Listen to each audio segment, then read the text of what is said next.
So what is it that really makes a person influential, truly charismatic? It's not just being smart or being nice. The material we're digging into today suggests that real influence is actually born from this fascinating internal conflict. Let's get into it. And here it is, right? The central paradox that trips so many of us up. On one hand, you're told, be humble, know your place, recognize others. But on the other hand, it's all about having these huge, audacious, world-changing goals. How on earth can you possibly do both at the same time? I mean, this quote just nails it, doesn't it? It feels completely impossible. You're trying to floor it and slam on the brakes all at once. But what we're going to find out is that the secret to real, lasting influence is actually hidden right inside this very conflict. Okay, so first, let's talk about the brake pedal, humility. But this is not about being meek or putting yourself down. No. This is about something way more powerful, and honestly, way more strategic than that. Here's the thing about true humility. It's just an accurate view of reality. It's understanding that, your hard work, your talent, they are absolutely necessary pieces of the puzzle, but they're not the whole puzzle. There's also luck, timing, and a whole lot of help from other people. You're a crucial part of a much bigger system. And what's so interesting is how this creates this powerful positive feedback loop. When you actually achieve something big, you can't help but look back and see all the little things that had to go just right, all the people who helped. And that experience, it creates a genuine, deep sense of humility. Well, and once you feel that humility, you know what comes right after? Gratitude. It's a natural consequence. When you realize your success wasn't some solo superhero act, you feel genuinely thankful. Thankful for the people, for the good timing, for the luck. It's not a performance, it's a real feeling. Now this is where the magic really starts to build. People are just drawn to others who are genuinely grateful. We all want to help someone when we know our effort is actually going to be valued. Your real appreciation becomes like a magnet for people who want to help you win. And boom, here's the payoff. All that new cooperation, which was sparked by your gratitude, becomes the fuel for your next big success. It creates this amazing upward spiral where humility and success just keep feeding each other, building this incredible momentum. Okay, so that's the gravity of humility, that powerful grounding force. But now, let's look at the other side of the coin. Let's talk about the accelerator, the fire of ambition. The message here is crystal clear. Playing it safe is boring. It's not attractive. Real influence demands that you have goals that are so big, so audacious that common sense says they're ridiculous. You actually need a vision that's so huge some people might laugh at you. That's the scale that actually captures people's imagination. But, and this is the big but, right? We've all met that person whose big dreams are just exhausting. Their ambition just feels like a giant ego trip. So how do you share this massive vision of yours without coming across as totally arrogant? Okay, this next idea is absolutely brilliant. It asks, is your ambition a flag or a mirror?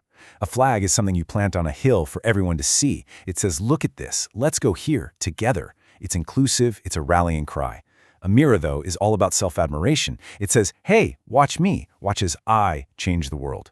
One invites people on a mission, the other just asks for an audience. That is the whole difference. So you see, the point isn't to choose ambition or humility. The real secret sauce, the place where true influence is born, is right there in the constant churning tension between the two. This metaphor just sums it up perfectly.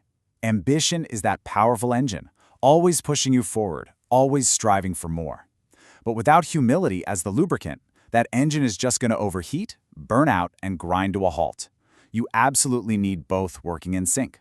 And this is so key. It's not about finding some perfect, motionless 50-50 split. Real charisma comes from the process itself. It's the ongoing, active inner tug of war. One second, your ambition is pulling you forward to take a huge risk, and the next, your humility is pulling you back saying, wait, hang on, I can't do this alone, I need help. Just think about it. We're not really fascinated by things that are perfect and finished. We're drawn to things that are alive, that are struggling, that are in the process of becoming. When you see someone navigating that internal fight between their huge goals and their deep need for others, well, that feels real, that feels human, and that is what we actually see as depth and reliability and trustworthiness. But let's be honest, trying to manage that constant tug of war sounds absolutely exhausting. It seems like a recipe for burnout. So what fuels it? What powers this whole balancing act and keeps you from just collapsing?